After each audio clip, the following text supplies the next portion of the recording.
السلام علیکم کلاس، کیا حال ہے بوائز؟ ٹھیک ہیں آپ لوگ؟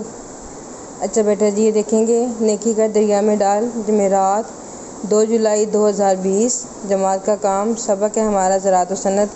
بیٹا اس دن ہم نے بک کی فلنگ کی تھی، ایک دن لیسن پڑھا تھا، دوسرے دن بک کی فلنگ کی تھی، ایکسرسائز کی تھی، تو ہمارے اس میں سے 2 کوشچن رہ گئے تھے اور اعراب رہ گئے تھے۔ آج ہم نے انہی کو کرنا ہے۔ تو یہ الفاظ معنی ہیں۔ الفاظ معنی کو جب بھی کاپی پر بھی لکھتے، بک پر بھی لکھتے ہوتے ہیں، بک پر لکھنے کے بعد اس کو کاپی پر بھی لکھنا ضروری ہوتا ہے، ٹھیک ہے؟ اب دیکھیں گے، ہمیشہ آپ کو بتاتی ہوتی ہوں کہ یہ آپ نے بالکل مارجن کے ساتھ کر کے لکھنا ہے۔ الفاظ سینٹر میں لائن لگانی ہے، اس لائن کو بہت پیاری سی اچھی سی لگانی ہے۔ اس کے بعد بالکل اس کے ساتھ کر کے آپ نے لکھنا ہے معنی، پھر آپ یہاں مارجن کے ساتھ کر کے اس کی نمبرنگ دیں گے، لفظ بالکل مارجن کے ساتھ کر کے لکھیں گے، اور اس کا جو آنسر ہے، جو اس کا معنی ہے، وہ جو ہم نے لائن ڈرا کی تھی اس کے ساتھ کر کے لکھیں گے، ٹھیک ہے؟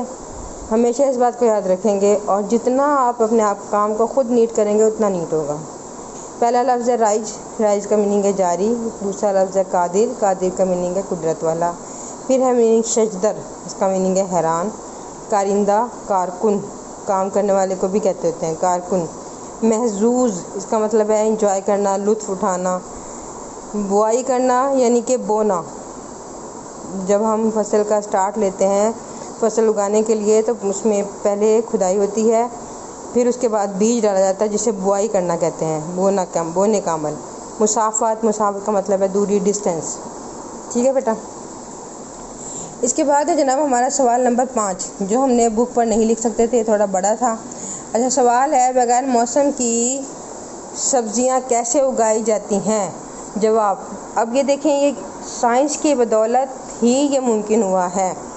اچھا، کیمیائی کھاد، کاما مارکر سے لگا لیں گے، پانی کی فراہمی، درجہ حرارت کو کنٹرول کر کے اور سائنسی آلات کے استعمال کی بدولت اب ہر موسم کی سبزی کو اگایا جا سکتا ہے۔ مطلب کیا ہوا؟ مطلب یہ ہوا کہ کچھ فصلیں، کچھ سبزیاں، کچھ پھل اور کچھ اجناس، ان کو ضرورت ہوتی ہے گرمی، بہت زیادہ گرمی کی، کچھ کو ضرورت ہوتی ہے بہت زیادہ سردی کی۔ تو اب یہ سائنس کی بدولت ہی ممکن ہوا ہے کہ انہیں آرٹیفیشل موسم یعنی کہ مصنوعی گرمی دی جاتی ہے، درجہ حرارت اتنا بڑھا دیا جاتا ہے کہ انہیں لگتا ہے کہ ایسے جون جولائی آ گئے، جو چیزیں جون جولائی میں ہوتی ہیں، اور جو چیزیں دسمبر میں ہوتی ہیں، جو چیزیں جنوری میں ہوتی ہیں، ان کے لیے سردی ضرورت ہوتی ہے، تو پھر وہاں پر اتنی کولنگ کر دی جاتی ہے کہ وہ ان کو لگتا ہے کہ بہت سردی ہو گئی ہے، تو وہ وہاں سے اس سردی میں ہی پیدا ہوتی ہیں، سب آرٹیفیشل، اس کو کہتے ہیں کیمیائی کھاد کی بدولت، یہ بغیر موسم کی سبزی اگانے کا عمل، ٹھیک ہے؟ یہ سب سائنس کی بدولت ہوا ہے۔ اچھا جی، اگلا ہے گنے سے چینی کیسے بنائی جاتی ہے؟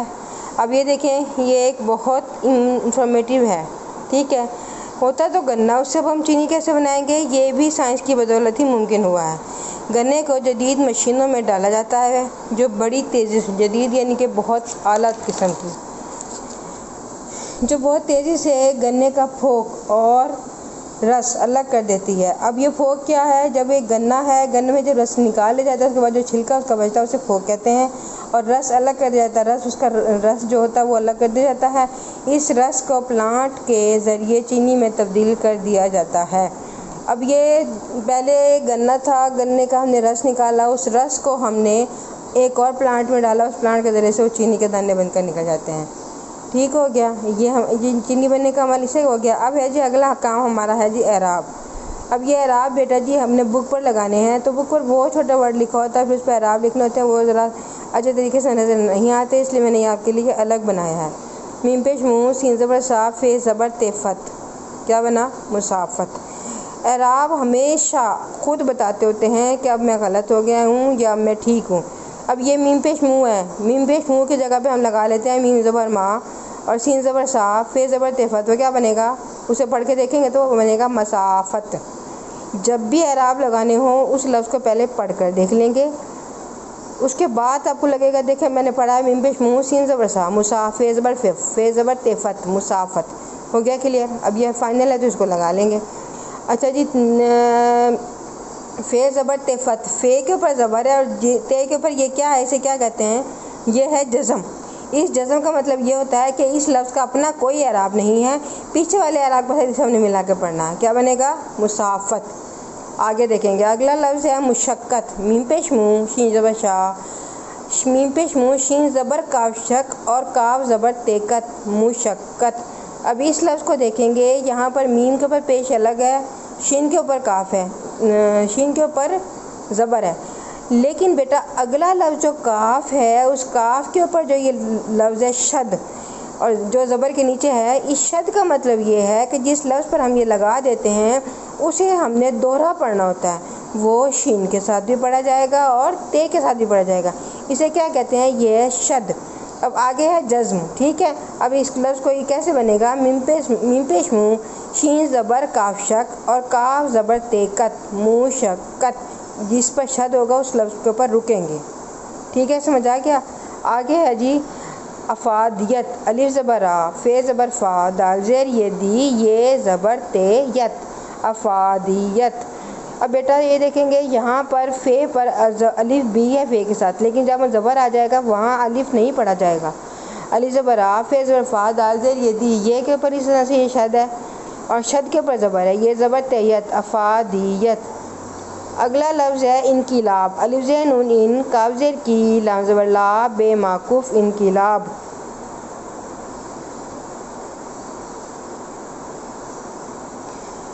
اچھا جی بیٹا آگے دیکھیں گے ہم، یہاں پر ہمارا آخری لفظ ہے وہ ہے جناب مقدار، میم زیر می، میم زیر کاف می کے دال زبردار، رے موقوف مقدار۔ اب یہ دیکھو یہاں پر میم کے اوپر کاف، میم کے نیچے زیر ہے، اس کو ہم کاف سے ملائیں گے، دال کے اوپر زبر ہے، دال زبردار، رے کے اوپر جزم ہے، مقدار، ٹھیک ہے بیٹا۔ اب آپ نے اعراب کی لکھ کر پریکٹس کرنی ہے، جب تک آپ اعراب کی لکھ کر پریکٹس نہیں کریں گے آپ کو سمجھ نہیں آئے گی اور نہ ہی اس وقت تک اعراب یاد ہوتے ہیں، ٹھیک ہے۔ اب آپ نے ہر ایک چیز کو اچھے طریقے سے رائٹنگ سے کر کے ریڈی کرنا اور یاد کرنا۔ اللہ حافظ۔